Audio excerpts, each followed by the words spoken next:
ಇಂದಿನ ವಿಡಿಯೋದಲ್ಲಿ ಮನೆಯ ಮಹಾಲಕ್ಷ್ಮಿಯಾದ ಮಹಿಳೆಯರು ಯಾವ ದಿನದಂದು ತಲೆ ಸ್ನಾನವನ್ನು ಮಾಡಿದರೆ ಅದೃಷ್ಟವು ಒಲಿಯುತ್ತದೆ ಮತ್ತು ಯಾವ ದಿನದಂದು ತಲೆ ಸ್ನಾನವನ್ನು ಮಾಡಿದರೆ ಬಡತನ ಮತ್ತು ದಾರಿದ್ರ್ಯವು ಕಾಡುತ್ತದೆ ಎಂದು ವಿವರವಾಗಿ ತಿಳಿಯೋಣ. ಅದಕ್ಕೂ ಮೊದಲು ನೀವು ನಿಮ್ಮ ಮನೆಯ ಅಭಿವೃದ್ಧಿಯನ್ನು ಬಯಸುವುದಾದರೆ ಈ ವಿಡಿಯೋಗೆ ಈಗಲೇ ಲೈಕ್ ಕೊಟ್ಟು ಜೈ ಮಹಾಲಕ್ಷ್ಮಿ ಎಂದು ಕಮೆಂಟ್ ಮಾಡಿ. ಮನೆಯ ಮಹಾಲಕ್ಷ್ಮಿಯರಾದ ಹೆಣ್ಣು ಮಕ್ಕಳು ಮನೆಯ ಅದೃಷ್ಟವನ್ನು ಹೆಚ್ಚಿಸುವುದಕ್ಕಾಗಿ ಅನೇಕ ರೀತಿಯ ಪೂಜೆ ಆಚರಣೆಗಳನ್ನು ಉಪವಾಸ ವ್ರತಗಳನ್ನು ಮಾಡುತ್ತಾರೆ. ಆದರೆ ಕೆಲವೊಮ್ಮೆ ಗೊತ್ತಿಲ್ಲದೆ ಮಾಡುವ ತಪ್ಪುಗಳಿಂದಾಗಿ ಬಡತನ ಮತ್ತು ದಾರಿದ್ರ್ಯವು ಅವರ ಮನೆಗೆ ಅಂಟಿಕೊಳ್ಳುತ್ತದೆ. ಅದಕ್ಕಾಗಿ ಮನೆಯ ಅದೃಷ್ಟವನ್ನು ಹೆಚ್ಚಿಸಲು ಮನೆಯ ಹೆಣ್ಣು ಮಕ್ಕಳು ಯಾವ ದಿನದಂದು ತಲೆ ಸ್ನಾನವನ್ನು ಮಾಡಬೇಕು ಮತ್ತು ಯಾವ ದಿನದಂದು ತಲೆ ಸ್ನಾನ ಮಾಡುವುದು ಒಳ್ಳೆಯದಲ್ಲ ಎಂದು ವಿವರವಾಗಿ ತಿಳಿಯೋಣ. ಮೊದಲನೆಯದು ಸೋಮವಾರ. ನಮ್ಮ ಹಿಂದೂ ಶಾಸ್ತ್ರ ಸಂಪ್ರದಾಯಗಳ ಪ್ರಕಾರ ವಾರದ ಮೊದಲನೇ ದಿನವಾದ ಸೋಮವಾರದ ದಿನದಂದು ಸುಮಂಗಲಿಯರು ತಲೆ ಸ್ನಾನವನ್ನು ಮಾಡಬಾರದು. ವಿವಾಹಿತ ಮಹಿಳೆಯರು ಸೋಮವಾರದಂದು ತಲೆ ಕೂದಲುಗಳನ್ನು ತೊಳೆದರೆ ಅದು ಅವರ ಇಡೀ ಕುಟುಂಬಕ್ಕೆ ಅಶುಭ ಫಲಗಳನ್ನು ನೀಡುತ್ತದೆ. ಇದರಿಂದ ಪತಿಗೆ ಮತ್ತು ಮಕ್ಕಳಿಗೆ ಒಳಿತಾಗುವುದಿಲ್ಲ ಎಂಬ ನಂಬಿಕೆ ಇದೆ. ವಾರದ ಮೊದಲ ದಿನವಾದ ಸೋಮವಾರವು ಮಹಾಶಿವನ ವಾರವಾಗಿದೆ. ಈ ದಿನದಂದು ಹಲವರು ತಲೆಸ್ನಾನವನ್ನು ಮಾಡಿ ಉಪವಾಸವನ್ನು ಮಾಡುತ್ತಾರೆ. ಅಂಥವರು ಈ ದಿನದಂದು ತಲೆ ಕೂದಲುಗಳಿಗೆ ಸ್ವಲ್ಪ ಹಸಿ ಹಾಲನ್ನು ಹಚ್ಚಿಕೊಂಡು ನಂತರ ಸ್ನಾನವನ್ನು ಮಾಡಬಹುದು. ಅನಿವಾರ್ಯ ಇಲ್ಲದಿದ್ದರೆ ತಪ್ಪಿಯೂ ಕೂಡ ಮಹಿಳೆಯರು ಈ ದಿನ ತಲೆ ಸ್ನಾನವನ್ನು ಮಾಡಬೇಡಿ. ಎರಡನೆಯದು ಮಂಗಳವಾರ. ವಾರದ ಎರಡನೆಯ ದಿನವಾದ ಮಂಗಳವಾರವೂ ಸಹ ಮನೆಯ ಮಹಾಲಕ್ಷ್ಮಿಯರಾದ ಮಹಿಳೆಯರು ತಲೆ ಸ್ನಾನವನ್ನು ಮಾಡಬಾರದು. ವಿವಾಹಿತ ಮಹಿಳೆಯರು ಮಾತ್ರವಲ್ಲದೆ ಅವಿವಾಹಿತ ಕನ್ಯೆಯರು ಸಹ ತಲೆ ಸ್ನಾನವನ್ನು ಮಾಡಬಾರದೆಂದು ಶಾಸ್ತ್ರಗಳಲ್ಲಿ ಉಲ್ಲೇಖಿಸಲಾಗಿದೆ. ಈ ದಿನ ತಲೆ ಸ್ನಾನವನ್ನು ಮಾಡುವುದರಿಂದ ಮನೆಯಲ್ಲಿ ನಕಾರಾತ್ಮಕ ವಾತಾವರಣವು ಏರ್ಪಡುತ್ತದೆ ಹಾಗೂ ಕಲಹ ದುಃಖಗಳು ಕಾಡುತ್ತವೆ. ಇದಲ್ಲದೆ ಪತಿಯ ಆಯಸ್ಸು ಕೂಡ ಕಡಿಮೆಯಾಗುತ್ತದೆ ಹಾಗೂ ಮಂಗಳವಾರ ತಲೆ ಸ್ನಾನ ಮಾಡುವುದರಿಂದ ಹಣಕಾಸಿನ ಸಮಸ್ಯೆಗಳು, ಸಾಲಬಾಧೆ, ಬಡತನ ಮತ್ತು ದಾರಿದ್ರ್ಯವೂ ಸಹ ಕಾಡುತ್ತದೆ. ಅದಕ್ಕಾಗಿ ಮಂಗಳವಾರದ ದಿನ ತಪ್ಪಿಯೂ ತಲೆ ಸ್ನಾನವನ್ನು ಮಾಡಬೇಡಿ. ಇನ್ನು ಮೂರನೆಯದು ಬುಧವಾರ. ವಾರದ ಮೂರನೇ ದಿನವಾದ ಬುಧವಾರದ ದಿನದಂದು ಸುಮಂಗಲಿಯರು ಅಥವಾ ವಿವಾಹಿತ ಮಹಿಳೆಯರು ತಲೆ ಸ್ನಾನವನ್ನು ಮಾಡಬಹುದು. ಇದರಿಂದ ಮನೆಯಲ್ಲಿ ಸಂತೋಷದ ವಾತಾವರಣವು ನಿರ್ಮಾಣವಾಗುತ್ತದೆ, ಮನೆಯ ಸಮೃದ್ಧಿಯು ಹೆಚ್ಚುತ್ತದೆ ಮತ್ತು ವ್ಯಾಪಾರ ವ್ಯವಹಾರದಲ್ಲಿ, ಉದ್ಯೋಗದಲ್ಲಿ ಅಧಿಕ ಲಾಭವಾಗುತ್ತದೆ. ಹಾಗಾಗಿ ವಿವಾಹಿತ ಮಹಿಳೆಯರು ಬುಧವಾರದಂದು ತಲೆ ಸ್ನಾನ ಮಾಡುವುದು ಶುಭಕರ. ಆದರೆ ಅವಿವಾಹಿತ ಕನ್ಯೆಯರು ತಪ್ಪಿಯೂ ಬುಧವಾರದ ದಿನ ತಲೆ ಸ್ನಾನವನ್ನು ಮಾಡಬಾರದು.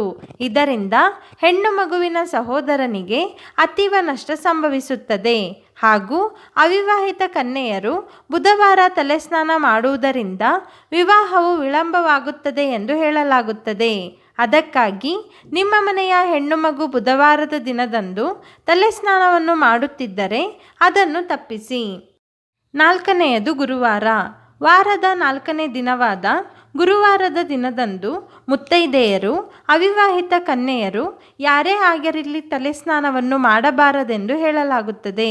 ಗುರುವಾರದ ದಿನ ತಲೆ ಸ್ನಾನ ಮಾಡಿದರೆ ಆಯಸ್ಸು ಕ್ಷೀಣಿಸುತ್ತದೆ ಹಾಗೂ ಹಣಕಾಸಿನ ಸಮಸ್ಯೆಗಳು ಕೂಡ ಸಾಲು ಸಾಲಾಗಿ ಕಾಡುತ್ತವೆ. ಗುರುವಾರವು ವಿಷ್ಣು ಮತ್ತು ಮಹಾಲಕ್ಷ್ಮಿಯ ದಿನವಾದುದರಿಂದ ಈ ದಿನ ತಲೆ ಕೂದಲುಗಳನ್ನು ತೊಳೆದರೆ ಲಕ್ಷ್ಮೀದೇವಿಯ ಕೋಪಕ್ಕೆ ನೀವು ಗುರಿಯಾಗುತ್ತೀರಿ. ತಲೆ ಸ್ನಾನ ಮಾತ್ರವಲ್ಲದೆ ಗುರುವಾರದ ದಿನದಂದು ಮನೆಯ ಕಸವನ್ನು ಗುಡಿಸಬಹುದು, ಆದರೆ ಮನೆಯನ್ನು ಒರೆಸಬಾರದು. ಇದರಿಂದ ಆರ್ಥಿಕ ನಷ್ಟವನ್ನು ಅನುಭವಿಸಬೇಕಾಗುತ್ತದೆ. ಅದಕ್ಕಾಗಿ ತಪ್ಪಿಯೂ ಈ ದಿನ ಯಾರೂ ಸಹ ತಲೆ ಸ್ನಾನವನ್ನು ಮಾಡಬೇಡಿ. ಇನ್ನು ಐದನೆಯದು ಶುಕ್ರವಾರ. ವಾರದ ಐದನೇ ದಿನವಾದ ಶುಕ್ರವಾರದಂದು ಸುಮಂಗಲಿಯರು ಹಾಗೂ ಅವಿವಾಹಿತ ಕನ್ಯೆಯರು ತಲೆ ಸ್ನಾನ ಮಾಡುವುದನ್ನು ಶುಭವೆಂದು ಪರಿಗಣಿಸಲಾಗುತ್ತದೆ. ಈ ದಿನದಂದು ತಲೆ ಸ್ನಾನವನ್ನು ಮಾಡುವುದರಿಂದ ಮಾತೆ ಮಹಾಲಕ್ಷ್ಮೀ ದೇವಿ ಮತ್ತು ಶುಕ್ರದೇವನ ಅನುಗ್ರಹವನ್ನು ಪಡೆಯಬಹುದು ಹಾಗೂ ಈ ದಿನ ತಲೆಕೂದಲುಗಳನ್ನು ತೊಳೆಯುವುದರಿಂದ ಹಣಕಾಸಿನ ಸಮಸ್ಯೆಗಳು, ಬಡತನವು ನಿವಾರಣೆಯಾಗುತ್ತದೆ ಹಾಗೂ ವ್ಯಾಪಾರ ವ್ಯವಹಾರದಲ್ಲಿ ಅಧಿಕ ಲಾಭವಾಗುತ್ತದೆ. ಅದಕ್ಕಾಗಿ ಈ ದಿನದಂದು ತಲೆಸ್ನಾನವನ್ನು ಮಾಡುವುದನ್ನು ಮಂಗಳಕರವೆಂದು ನಂಬಲಾಗುತ್ತದೆ. 6ನೇಯದು ಶನಿವಾರ. ವಾರದ 6ನೇ ದಿನವಾದ ಶನಿವಾರದ ದಿನದಂದು ಸುಮಂಗಲಿಯರು ಮತ್ತು ಅವಿವಾಹಿತ ಹೆಣ್ಣು ಮಕ್ಕಳು ಯಾರೂ ಕೂಡ ತಲೆಸ್ನಾನವನ್ನು ಮಾಡಬಾರದೆಂದು ಹೇಳಲಾಗುತ್ತದೆ.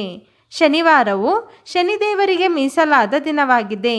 ಈ ದಿನದಂದು ಕೂದಲುಗಳಿಗೆ ಎಣ್ಣೆ ಹಚ್ಚುವುದನ್ನು ಮತ್ತು ತಲೆಸ್ನಾನ ಮಾಡುವುದನ್ನು ಅಶುಭವೆಂದು ನಂಬಲಾಗುತ್ತದೆ. ಈ ದಿನ ತಲೆಕೂದಲುಗಳನ್ನು ತೊಳೆದುಕೊಳ್ಳುವುದರಿಂದ ಶನಿದೇವನ ವಕ್ರದೃಷ್ಟಿಯು ನಿಮ್ಮ ಮೇಲೆ ಬೀಳುತ್ತದೆ. ಇದರಿಂದ ನಿಮ್ಮ ಜೀವನದಲ್ಲಿ ಸಾಕಷ್ಟು ತೊಂದರೆಗಳನ್ನು, ಕಷ್ಟಗಳನ್ನು ನೀವು ಅನುಭವಿಸಬೇಕಾಗುತ್ತದೆ. ಆದ್ದರಿಂದ ನೀವು ಆದಷ್ಟು ಈ ದಿನ ತಲೆಸ್ನಾನ ಮಾಡುವುದನ್ನು ತಪ್ಪಿಸುವುದೇ ಉತ್ತಮ. ಇನ್ನು ಕೊನೆಯದಾಗಿ ರವಿವಾರ.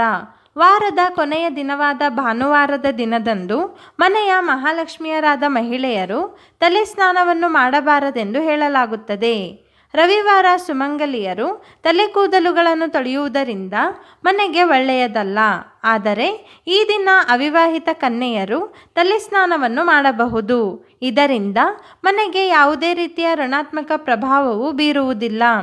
ಹೀಗೆ ಈ ಮೇಲೆ ತಿಳಿಸಿರುವ ಹಾಗೆ ಮಹಿಳೆಯರು ತಲೆಸ್ನಾನವನ್ನು ಮಾಡಿದರೆ ಅದೃಷ್ಟವನ್ನು ಪಡೆಯಬಹುದು. ಈ ವಿಶೇಷ ಮಾಹಿತಿಯು ನಿಮಗೆ ಇಷ್ಟವಾಗಿದ್ದರೆ ಲೈಕ್ ಮಾಡಿ, ಶೇರ್ ಮಾಡಿ ಮತ್ತು ನೀವು ಯಾವ ದಿನದಂದು ತಲೆಸ್ನಾನವನ್ನು ಮಾಡುತ್ತೀರಿ ಎಂದು ಕಮೆಂಟ್ ಮಾಡಿ. ಮತ್ತು ಹೊಸ ವಿಡಿಯೋಗಳಿಗಾಗಿ ನಮ್ಮ ಚಾನಲನ್ನು ಸಬ್ಸ್ಕ್ರೈಬ್ ಮಾಡಿ.